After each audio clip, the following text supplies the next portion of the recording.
Welcome to today's video, where we tackle a surprisingly expensive decision. Whether to store or sell your paid-off car when you're relocating for several years. We'll explore mechanical realities, hidden costs like storage and insurance, sneaky DMV fees, and the opportunity cost of tying up money in a depreciating asset. By the end, you'll have a clear, practical strategy to protect your wallet and your peace of mind. Now, let's start by laying out the roadmap for what we'll cover. Here's the plan for today. First, we'll challenge the myth that storing a vehicle long-term is a simple, money-saving move. Next, we'll cover the major mechanical risks that arise when a car sits without being driven. Then, we'll dig into recurring storage costs and the often overlooked insurance and DMV issues. After that, we'll compare storing versus selling and investing the cash. We'll also explain a short probation approach if you're uncertain. Along the way, we'll show a decision aid diagram and run a couple of quick quizzes. Finally, we'll wrap with actionable takeaways. With that, let's address the myth head-on. The simple story we tell ourselves is that storage is easy. Leave the car covered, pay a small fee, and return to a ready-to-drive vehicle. In practice, costs escalate. Mechanical systems degrade when unused, and various administrative items like insurance continuity and registration can bite you when you return. As you'll see, what looks like a low-effort choice often turns into a costly mistake. Now, let's unpack the mechanical reasons cars hate sitting still. Mechanically, cars are designed to be driven. When they sit for extended periods, moisture and corrosion can cause brake components to seize, leading to costly overhauls. Tires develop flat spots and can dry rot, forcing a full replacement. Fluids degrade, becoming acidic and losing protective properties, which means multiple system flushes on return. Batteries sulfate and die, requiring replacement. Fuel can oxidize and varnish, gumming injectors and fuel pumps. Finally, storage environments can attract rodents or trap moisture, leading to chewed wiring and mold remediation. The result is often thousands of dollars in repairs before you can safely drive again. Next, let's itemize the hidden, recurring costs of storage. On the financial side, secure indoor storage often runs between $150 and $300 per month in many markets, and premium urban areas can be higher. You'll also need to consider insurance continuity. Even if you switch to minimal coverage or a non-owner policy, there is still a cost to avoid a lapse. Someone should periodically check the vehicle, rotate the tires, and cycle systems, which may require caretaker fees. If the storage environment is not carefully controlled, you may also need dehumidifiers, desiccants, or pest control measures. These seemingly small costs add up month after month. Now, let's compare storing versus selling and investing directly. On the left, storing the car means ongoing monthly storage costs, maintenance and repair bills when you return, the need to maintain some form of insurance to avoid a lapse, and potential DMV re-registration fees. Depreciation often continues regardless of storage. On the right, selling the car converts a depreciating asset into cash you can invest. That money can compound over the years.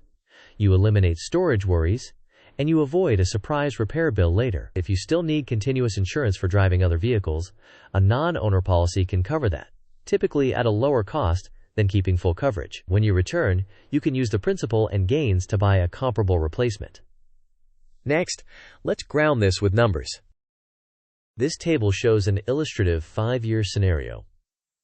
If you store the car at an average of $200 per month, that totals $12,000. Add around $1,000 for insurance continuity, $600 for caretakers or maintenance checks, $2,000 to $4,000 in repairs upon return, and $300 to $800 in DMV re-registration or inspection fees.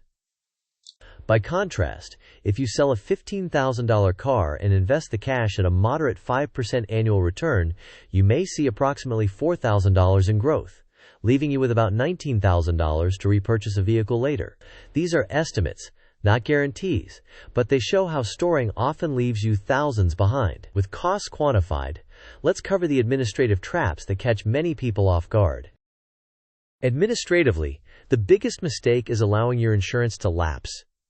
Insurers may penalize you with higher premiums when you seek new coverage later. If you won't be driving but want to maintain continuous insurance history, consider a non-owner policy. On the DMV side, some states impose substantial re-registration fees. In certain jurisdictions, re-entry is treated similarly to a new purchase, with fees based on the vehicle's assessed value. Additionally, emissions or inspection requirements can trigger unexpected repairs or delays. Understanding these traps helps you avoid expensive surprises. Next, let's give you a simple decision aid to choose confidently. This flowchart offers a simple rule of thumb. If your relocation is less than 6 months, storage can be reasonable, provided you follow proper preparation. For 6 to 24 months, try a 2 to 3 month probation period, and then reassess. If you're still uncertain after that, the numbers usually favor selling and investing. For moves beyond 2 years, selling and investing is typically the superior financial strategy. With the framework set, let's talk about how to store correctly if you truly must do it for a short period. If you must store for a short window, start with a thorough wash, dry, and wax, then use a breathable cover. Change the oil and top off coolant, brake, and power steering fluids, and add a fuel stabilizer to prevent varnish. Connect a smart battery tender to maintain charge without overcharging. Inflate tires to the upper recommended range, and avoid engaging the parking brake to prevent sticking.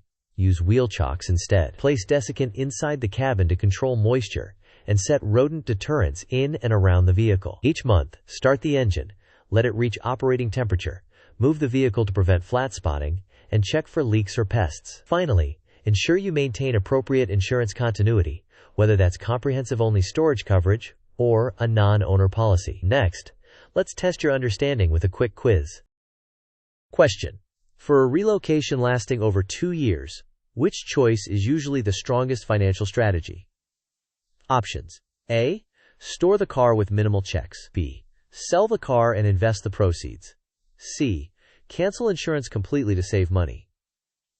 D. Leave the car outside with a cover. You may pause the video now to think about the answer. We will discuss the answer in the next section.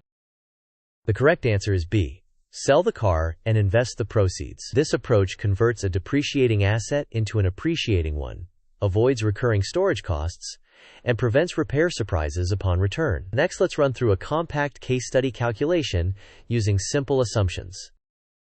Let's apply simple, conservative math. Suppose you sell your car for $15,000 and invest the proceeds at an average return of 5% annually. After 5 years, you would have roughly $19,000. On the storage path, paying $200 per month totals $12,000 over 5 years, before insurance, caretaker checks, or repairs upon return. Factoring repairs and fees, the storage path often leaves you $6,000 to $10,000 or more behind compared to selling and investing. These are illustrative figures and not guarantees, but they demonstrate the directionally strong advantage of selling for multi-year absences. Next, another quick quiz to reinforce the mechanical realities. Question: which of the following is not a common risk of long-term vehicle storage? Options: A. Seized brakes. B. Flat-spotted tires. C. Fluid degradation. D. Improved fuel economy over time. You may pause the video now to think about the answer. We will discuss the answer in the next section. The correct answer is D. Improved fuel economy over time. A car that sits experiences degradation such as seized brakes, flat-spotted tires, and fluid breakdown. Sitting does not make vehicles more efficient. With the fundamentals clear, let's add a short, practical probation strategy if your plans are uncertain. If your relocation might be shorter than expected, consider a 2 to 3 month probationary period. Prepare the car correctly and store it. Track all real costs, including your time and stress. After this period, reassess the likelihood of an extended stay. If you're still uncertain or the burden feels high, selling and investing is typically the superior move. If your return becomes imminent, continue with short-term storage. Now, because we've discussed costs and investments, let's add an important disclaimer. Disclaimer: this video is for educational purposes only and does not constitute financial, legal, tax, insurance, or mechanical advice. Storage prices, insurance rules, DMV fees, and investment returns vary widely by region and over time. Consult qualified professionals and verify local regulations and current rates before making decisions. With that clarified, let's wrap up with the key points you should remember. Remember these key points. First, cars are built to be driven, and extended sitting causes a cascade of mechanical problems. Second, storage costs accumulate quickly and are often underestimated. Third, avoid insurance lapses by considering non-owner policies if you will still be driving other vehicles. Fourth, DMV and inspection fees can penalize long gaps. Fifth, for moves longer than 2 years, selling and investing usually comes out ahead. Finally, if you are uncertain, try a 2 to 3 month probation period before deciding. To close out, here's a final nudge to help others facing the same decision. As a final step, estimate real storage costs in your area and compare them against the net you could receive from selling. Model a conservative investment return and factor in insurance continuity options to avoid a lapse. Check DMV re-registration fees so you are not surprised later. Use the decision flowchart to make a confident choice, and then act decisively. Now, let's close with a quick thank you and a call to action. Thanks for watching. If this video helped you think clearly about long-term car storage versus selling, please like, share, and subscribe. In the comments, tell us your plan and your time horizon. Your experience might help someone else avoid a costly mistake. See you in the next video.